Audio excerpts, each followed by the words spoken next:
Alright, so you may not know this, but I love the Souls series. I played everything from Demon Souls to Bloodborne to Elden Ring. That's not to say that I'm particularly good at them, but I played them. And while we wait for the Elden Ring DLC to come out, I thought I would hop back into Dark Souls 1 and see if it was possible to one-shot all of the bosses with only Pyromancy. So let's begin!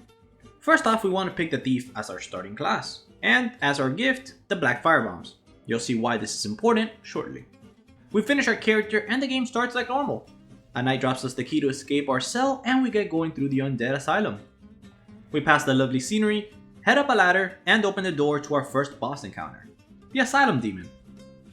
Now, right now it's impossible to one-shot the Asylum Demon with Pyromancy. Mostly because we don't have any Pyromancies. So instead we're going to trigger his death animation and then quickly exit the game. We then head back inside, and this time we're going to run past the Asylum Demon. See, the game thinks that you killed the Asylum Demon, even though you didn't, so when we go upstairs, the knight will give us the key to escape the whole place. We head back to the Asylum Demon boss room and just open the door and leave. Now that we're at Firelink Shrine, we're going to head to the very beginning of Undead Burg to perform a glitch to get an NPC. We make it to the top of the steps, turn around, jump, miss, die. Alright, second try then. We make it and go down this ladder. Then we go up the ladder. Wow! So we're going to go to the left part of this tower, fall through the floor, equip the sword hilt in order to meme roll, and now we're at the depths. Make this final jump and throw the firebomb at the end. Now we head back to Firelink and we now have low wrenches, a pyromancer who will upgrade our pyromancy and give us our pyromancy flame. We now head down the stairs, then down the elevator, now up the stairs, and we open the door to get to the Valley of the Drakes. Pick up the soul of a proud knight, get the bonfire up ahead, and then go up the tower for the red tearstone ring, aka half the reason we can do this challenge. We then get past the Darkroot Bastion to the Undead Parish, meet Andre the Blacksmith, and we make sure to buy 999 wooden arrows. We head back to Firelink Shrine and do a Souls duplication glitch. There's a million videos online on how to do it, but here's a quick guide. Firstly, pick the soul that you want to duplicate and put it in your second slot. Then go to your arrows and click drop, and then scroll to 999. Click cancel, go to your system settings, scroll down to brightness, and then press the A button, and for me, it's the RB button almost at the same time. This will glitch the two menus. We press quick game, which will actually ask us to select the quantity, and we use 999. We press OK, and now we have a million souls. Now that we have some souls, we go to Laurentius, max out our Pyromancy Flame to plus 15, get some Pyromancies, and level up. But we're not done yet.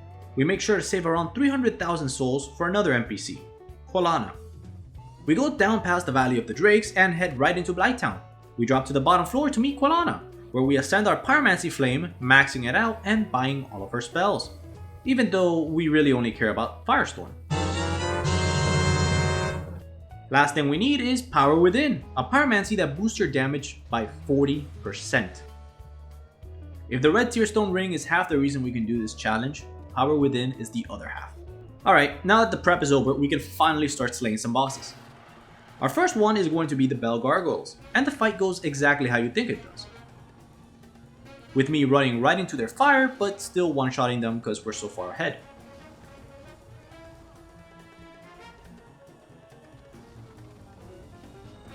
With the Gargoyles defeated, the next bosses are the three demons, Asylum, Taurus, and Capra. So we head back to the Undead Asylum and beat the Asylum Demon. Properly this time.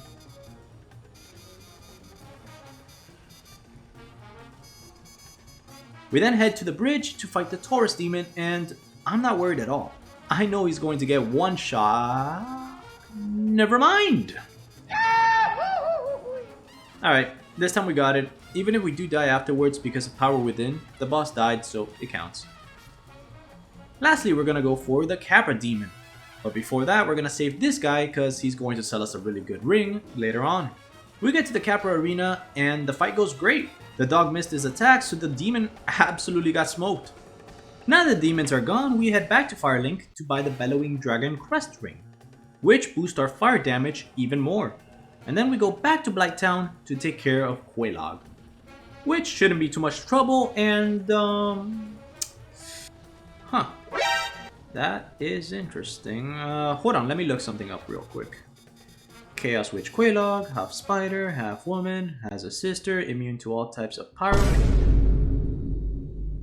Oh. But don't worry, there's a way around this. See, if you fight her and die to her lava pool, then exit the game, and in real life, do the Macarena, then load back into the game, she will be dead. And, hey, is that a Zweihander in your pocket, or are you just happy to see me? Alright, so, look, this challenge is technically impossible, because of this boss. She's literally immune to all types of pyromancy.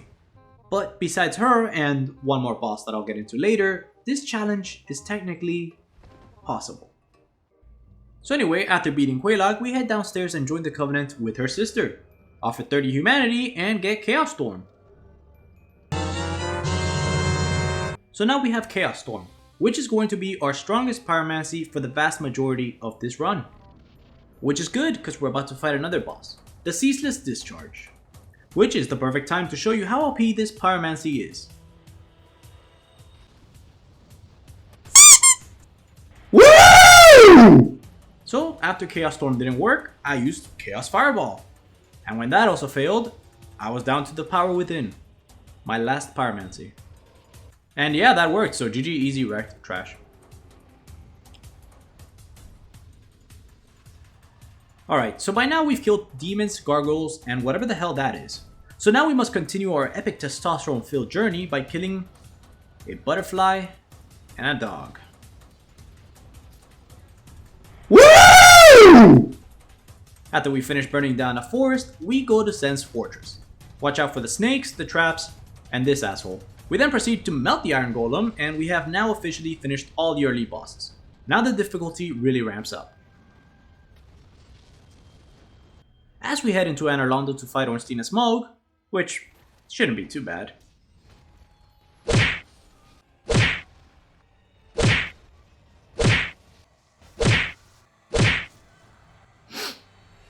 Never mind. So the issue is that Super Smough is simply too tanky. So no matter what, I can't one-shot him. Which is when I remember that Ornstein is weak to fire, even in his second phase. So then my strategy changed to one-shotting Smough first, then Ornstein. Which was kind of annoying because Ornstein would not leave me alone, and if I used Chaos Storm, he would always die first, no matter what. But eventually, after only 3 hours, we finally get a one-shot on both of them.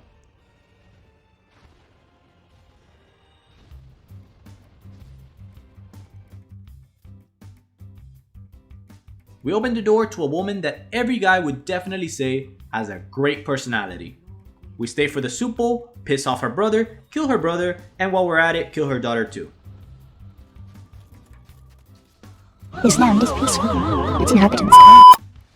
Anyway, now that we got the Lord Vessel, it's time to slay some lords.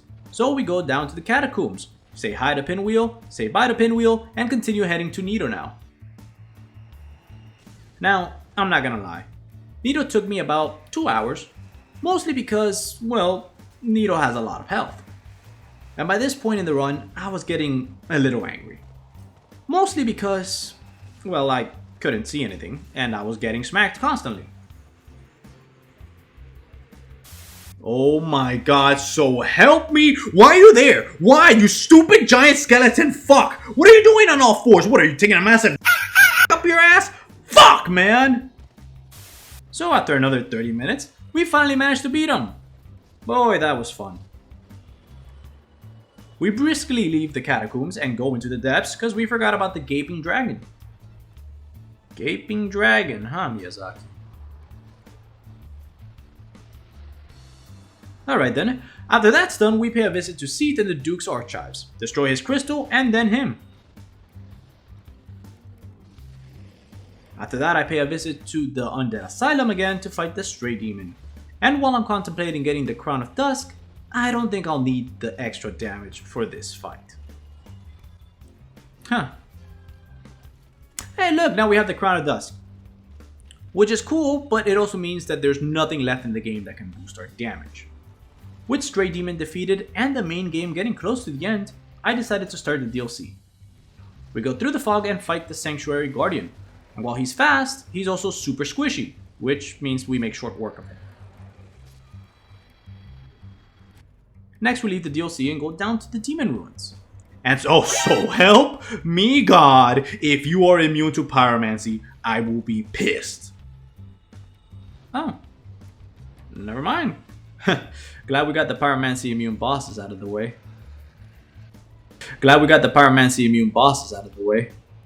Alright, I didn't want to have to do this, but you left me no choice. Centipede Demon, I will give you a shout out in the description if you jump off the map.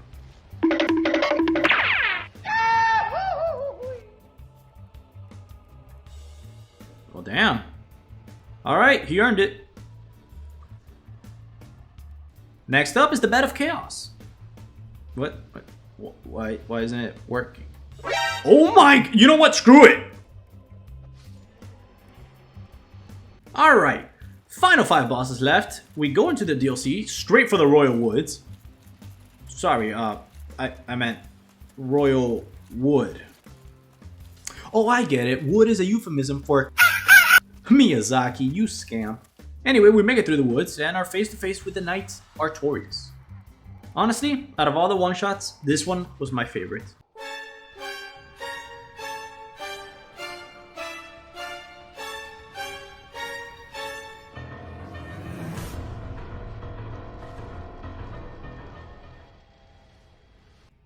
Next up is Manus.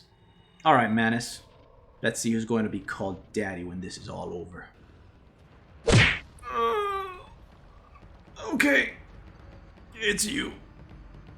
So, I know you can actually one-shot Manus with Pyromancy, but you actually have to be at a low soul level to get the most use out of the red Tearstone ring. Unfortunately, I leveled up, and in Dark Souls 1, you can't respec. So, there's no way to actually one-shot Manus now, even if I get super lucky with the Flame Pillars. Trust me, I know, I tried for 6 hours. So I had to settle for a 2-shot. Next we got Calamy, who wasn't hard, just very aggressive. But after a bit, we got him. 2 bosses left, and remember when I was talking about Quelaag earlier and said, but besides her and one more boss that I'll get into later, this challenge is technically possible. Well, we reached that boss. The 4 kings just cannot be one-shotted. Apart from the fact that they all share 1 health bar, let's break this fight down.